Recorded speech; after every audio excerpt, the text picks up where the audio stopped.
Well, good evening.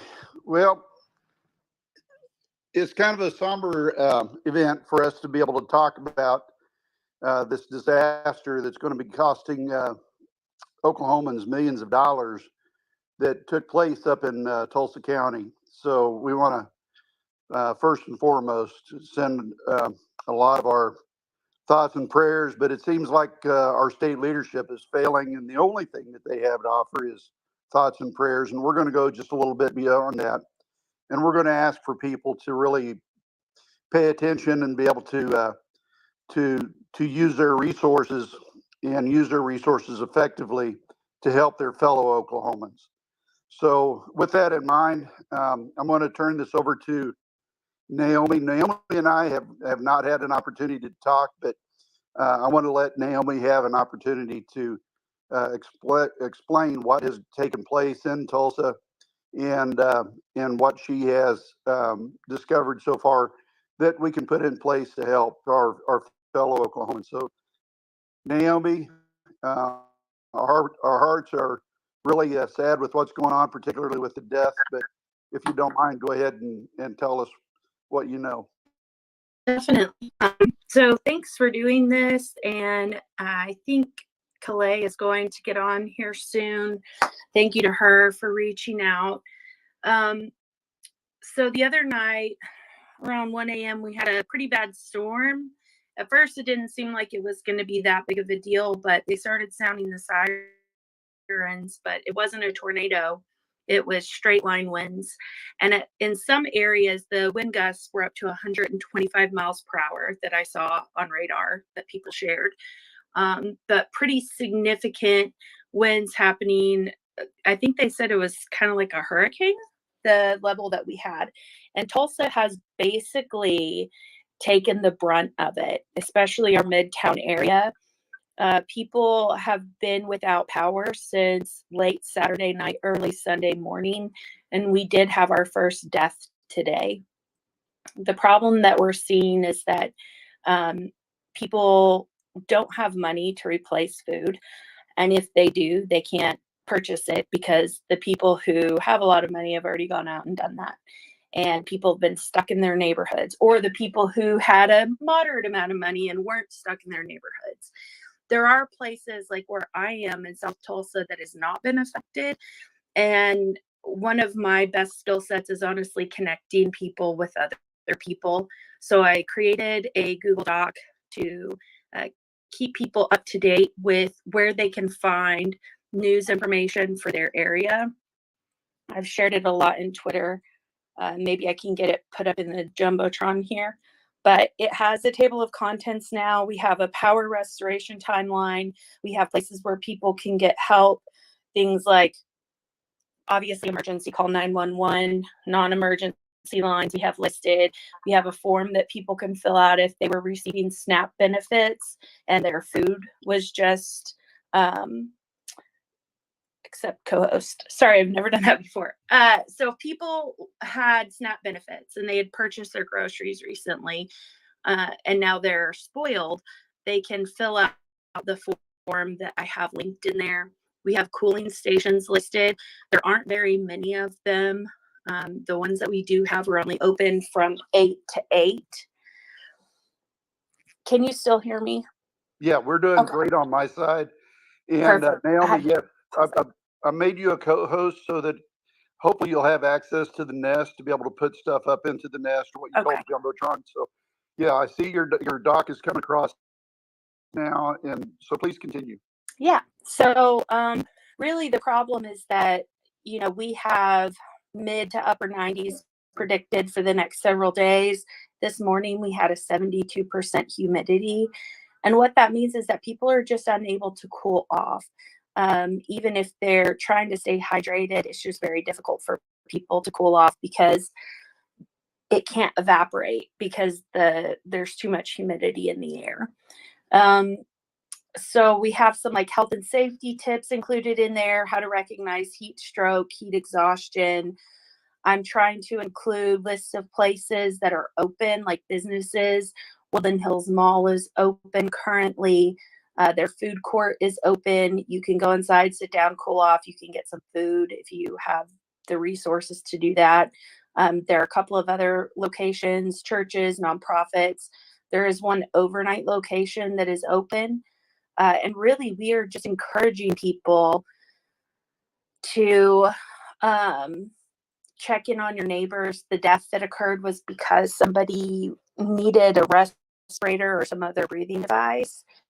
That's what the mayor announced today. And unfortunately, the governor of Oklahoma is in Paris right now. And the lieutenant governor, I haven't heard anything from him. So we don't have a state declared emergency from the state government. So what I'm trying to do with Calais, she said that the rural Arkansas Dems, their caucus, had done something similar when they had a tornado. I believe it was back in March, where they got people together to go cut down trees and that had fallen on people's homes. Like, we've also had deaths here from trees falling on homes. And nobody's really hearing about it because people have been without cell phone service. A lot of people in Tulsa have been. And even people on the outskirts of Tulsa don't really understand what's happening in the Midtown area and that there are people trapped in neighborhoods. So we're going to try to get some people out here, potentially from Arkansas, to help with some of that cleanup. But there are some immediate needs that people have. The first would be things like water and Gatorade, especially some of our small rural communities like Hallett. I just saw somebody mention Hallett. Their water pump is run off of electric, and so they can't use their water. People in Copan, which is up near the Kansas border, over kind of by like Bartlesville, I believe, apparently they have a boil order. So there are multiple places, small towns, that do not have water. And it's not just quite in Tulsa, but a lot of it is in Tulsa. Then we need the hydrating drinks, like sports drinks like Gatorade, Powerade, for people who are becoming dehydrated. And we also need foods that do not need to be refrigerated and do not need to be cooked. Things like granola bars, sandwich bread, peanut butter and jelly for people who can have peanuts or maybe another type of allergy sensitive peanut butter type thing. I don't know what that would be, honestly, but I know there are a lot of peanut allergies, so it couldn't be only that.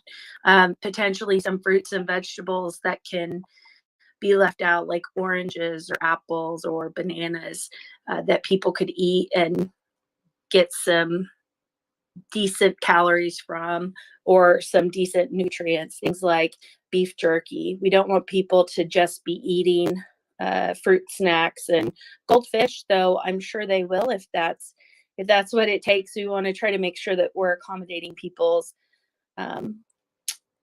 dietary restrictions, like if there are allergies or somebody's diabetic, because again, people with disabilities are the ones that are impacted the fastest and the ones that are impacted often the most.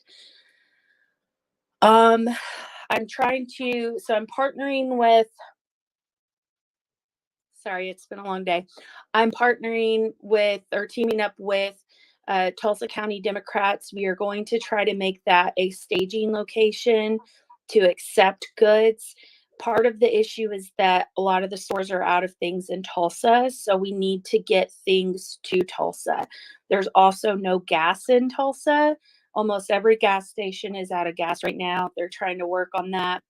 And we also do not have like new shipments of things coming into some of these stores. Some of the stores are open, some of the restaurants are open, but they're going to be running out of things quickly. And we do not have hotels or Airbnbs. You might be able to find some about 45 minutes away in Muskogee. I think I saw on Reddit that that's available, but I haven't been able to confirm hotels available there. So if anybody wanted to come and help, we do have a lot of people doing power, but still about 166,000 people without power, and they're not expecting it to come back on until Saturday. I'm trying to think. I'm working closely with Representative Monroe Nichols. I've also spoken with Representative Melissa Provenzano, Representative Amanda Swope, and they're helping communicate some things to their district. And we're trying to get people together to maybe go do some house-to-house checks, especially for people who are elderly. If family is wanting to reach out and have somebody check on someone at their home, or an elderly person in their home here in Tulsa, and maybe the kid's far away. And I've been working with an organization, reached out to the executive director of the Tulsa or Oklahoma chapter of Black Men in White Coats. They're a medical nonprofit that shows young Black children that they can be a doctor, anything they want to be. But I've done some work with them in the past, and they're willing to help out in the ways that they can. And then I've also reached out to the nonprofit Tri-City Collective. They're going to help out, and I believe they will be accepting donations for supplies, because even though I am a Democrat and I am the chair of the 1st Congressional District of Oklahoma, I am an Oklahoman first, and we do not want anybody to feel like their money or resources is going to build up the party, because this will be going to help the people in need right now. And anything not used like right away, say that by some chance we get a lot of money pouring in and we can't use it right away, or we can't buy supplies because we run out of supplies. We need to reinvest in the community, because there are going to be long-term impacts from this event. Excellent, excellent. Thank you for the report there, Naomi. That was a very thorough report, and we appreciate everything that you're doing on the ground in Tulsa to help our fellow Oklahomans. And I like what you said. You know, first and foremost, we are all Oklahomans.